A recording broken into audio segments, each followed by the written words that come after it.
My name is Luna, and I'm 62 years old. For the past 3 years, I've been running a small antique restoration business from my garage. It's not glamorous, but it's mine, and I love it. What I didn't love was how my son-in-law Derek treated me because of it. "Luna, could you pass the potatoes?" my daughter Sarah asked across the Christmas dinner table. I reached for the bowl, and Derek immediately jumped in. "Make sure Mom doesn't drop them. You know how she gets distracted thinking about her business empire." He used air quotes and smirked. My sister Patricia frowned. "Derek, that's unnecessary." "What?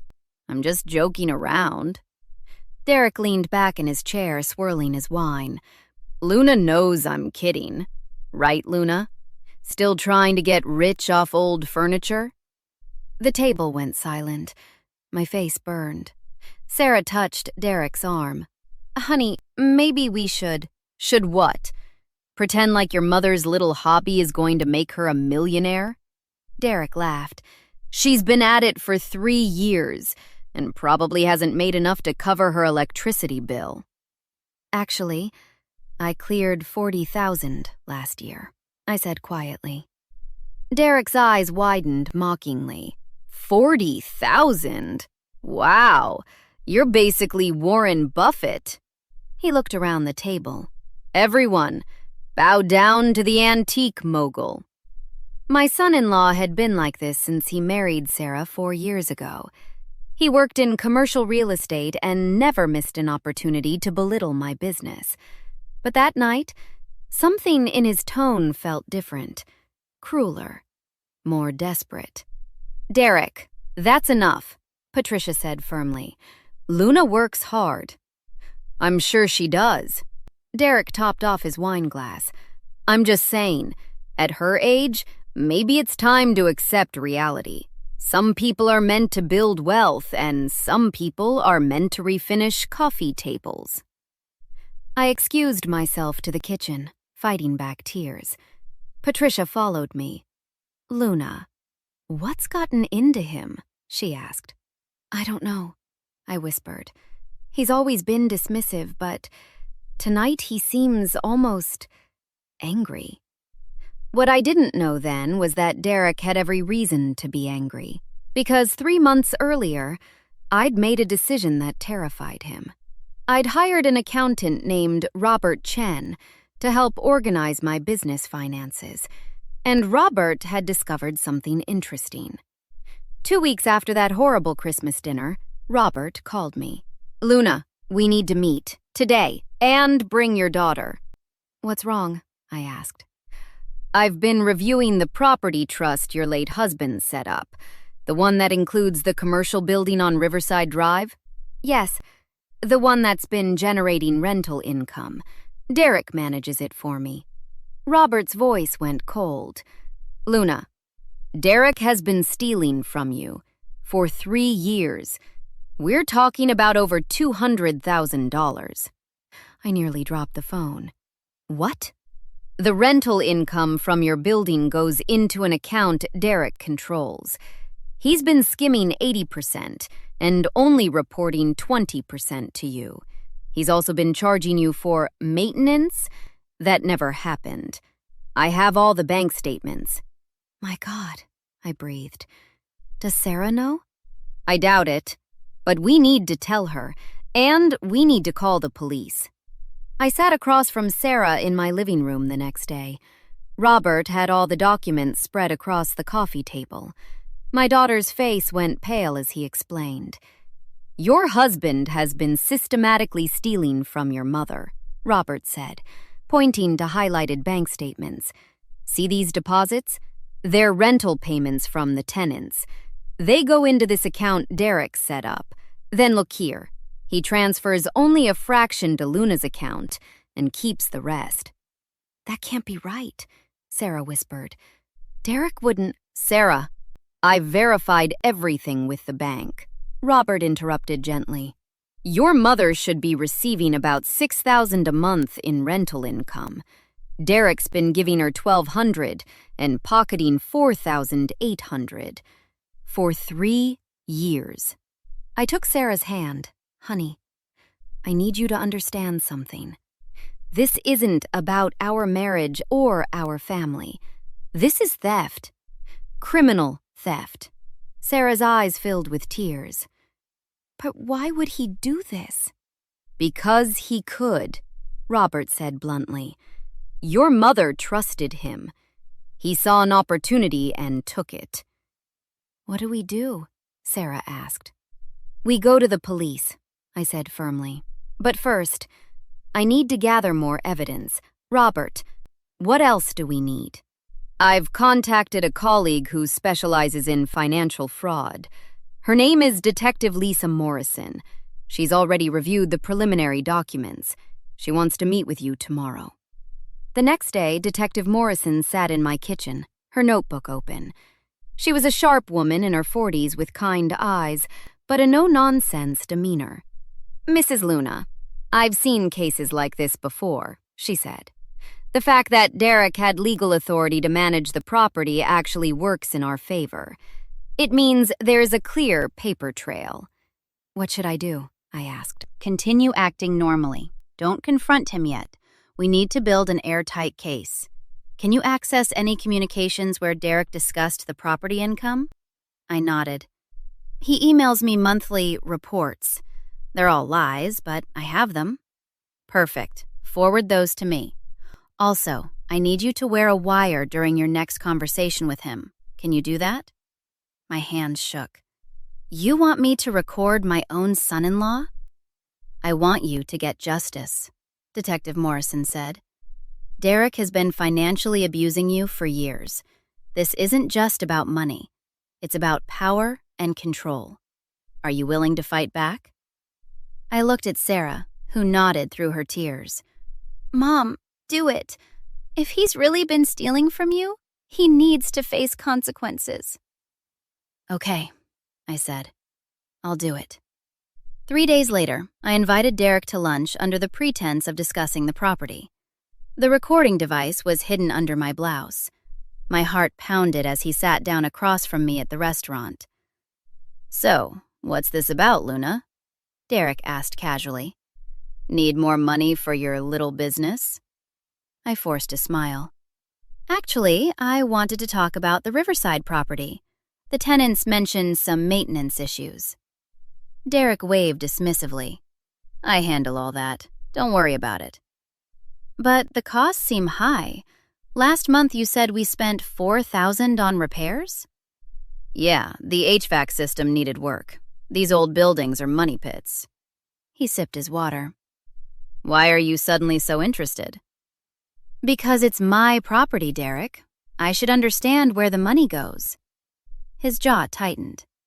Luna, you hired me to manage this because you don't understand commercial real estate. Just let me do my job. I'd like to see the receipts for the repairs. Derek's face flushed. Are you questioning my integrity? I'm asking for documentation. That's reasonable, isn't it? He leaned forward, his voice low and threatening. Listen to me very carefully. You signed over management authority to me. That building would be falling apart without me. You should be grateful, not interrogating me like I'm some criminal. I never said you were a criminal, Derek. Good, because if you start making accusations, you'll regret it. I have lawyers, Luna. Good ones. And Sarah will side with me, not you. So drop this. I met his eyes. What if I don't? Derek smiled coldly. Then you'll lose your daughter and any access to that property. I'll make sure of it. Now, are we done here? We're done, I said quietly. 2 weeks later, Detective Morrison called with news. We have enough to press charges. The district attorney is ready to move forward. We're going to arrest Derek tomorrow morning at your property.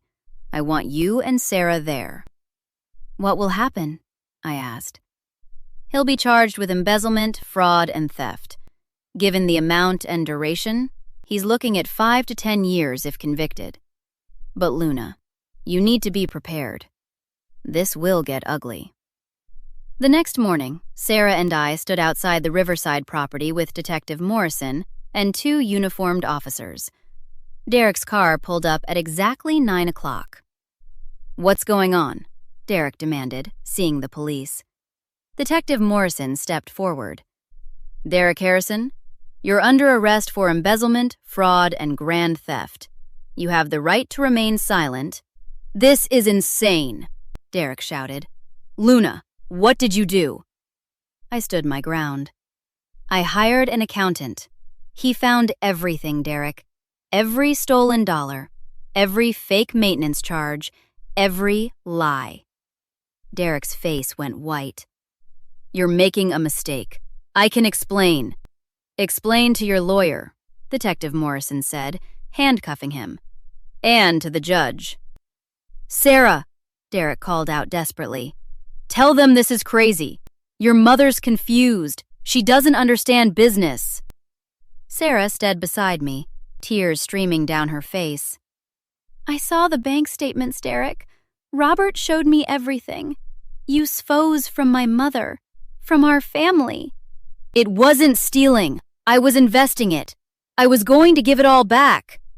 "You were driving a brand new Mercedes and taking luxury vacations while telling my mother her business was failing," Sarah said, her voice breaking. "You humiliated her at Christmas dinner while you were spending her money." Derek's attorney, a slick man named James Fletcher, arrived as they were loading Derek into the police car. "Don't say anything, Derek," Fletcher barked. Then he turned to me. "Mrs. Luna, my client is willing to discuss a settlement. Drop the charges and we'll return the money." "No," I said firmly. Fletcher's eyebrows rose. "Excuse me?" I said no. Derek's going to face criminal charges. He stole from me for 3 years. He threatened me. He tried to turn my daughter against me. I want justice, not a settlement." "You're making a serious mistake," Fletcher warned. "Derek has resources. He'll pawn this." Robert stepped forward. "Actually, Mr. Fletcher, Derek's resources are mostly my client's stolen money. We've already frozen his accounts, pending the criminal investigation. So, unless you're working pro bono, you might want to reconsider your involvement." Fletcher's face tightened. "We'll see you in court." As they drove Derek away, Sarah collapsed into my arms, sobbing. "Mom, I'm so sorry. I should have seen it. I should have protected you." "This isn't your fault, sweetheart," I whispered. "Derek fooled both of us." Detective Morrison approached us. "Ladies, the hard part is just beginning. Derek's attorney will try everything to discredit you, delay the trial, and paint Derek as the victim. Are you ready for that?" I straightened my spine. "Absolutely."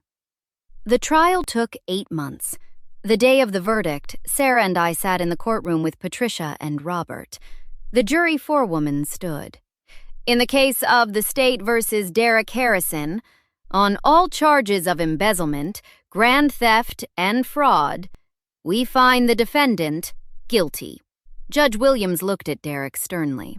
"Mr. Harrison, you systematically stole from your mother-in-law for 3 years. You threatened her when questioned.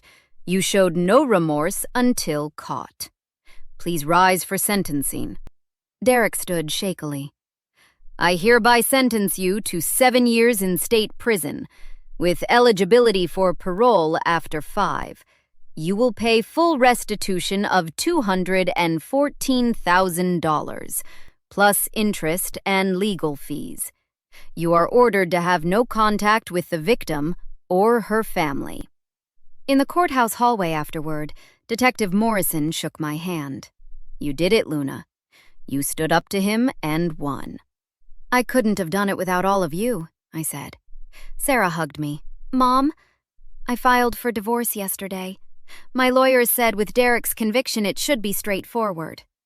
"How are you holding up?" I asked. "Honestly, I'm relieved.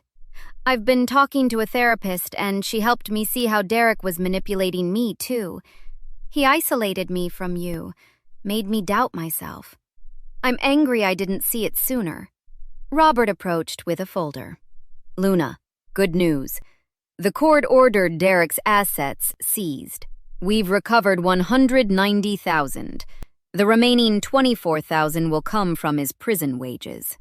What about my property? I asked. Completely back under your control. I've set up proper management. You're looking at about $72,000 a year in rental income. Patricia laughed. Look at you, becoming Warren Buffett after all. A few weeks later, Sarah and I had lunch at the same restaurant where I'd recorded Derek's confession.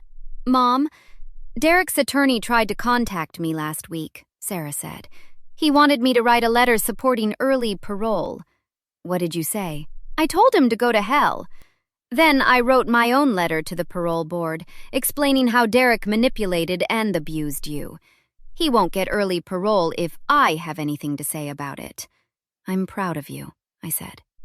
Robert joined us. Derek's attorney filed an appeal, but it was denied this morning. The conviction stands. There's more, Robert continued. Derek sent you a letter through his attorney, an apology. Do you want to read it? I took the letter and scanned Derek's handwriting, full of excuses, justifications, and blame. I tore it in half. That's not an apology. That's more manipulation. What should I tell his attorney? Robert asked. Tell him I don't forgive Derek. I don't accept his apology. And I never want to hear from him again. He stole from me, threatened me, and tried to destroy my relationship with my daughter. He can serve his 7 years thinking about what he did, but he'll do it without my forgiveness. Sarah squeezed my hand. What Derek said at Christmas about you trying to get rich? He was projecting. He was obsessed with money. You just wanted to build something meaningful. Patricia raised her coffee cup. To Luna, who proved you don't need to be rich to be powerful. You just need to be brave enough to demand justice. My antique restoration business is thriving now. I hired 2 apprentices and moved into a real workshop. The rental income gives me financial security, and I'm planning to buy another investment property next year. Derek is in prison, working in the library for 40 cents an hour to pay back what he stole. It'll take him decades. Sarah is rebuilding her life, dating cautiously, and became my business partner, handling marketing while I focus on restoration. I'm 63 now, and I've never been happier. I learned that revenge isn't about anger. It's about refusing to let someone get away with hurting you. It's about standing up and saying, no more. Have you ever had someone in your family betray your trust and steal from you? What would you have done in my situation? Like and subscribe for more stories about people who refused to be victims and fought back the right way.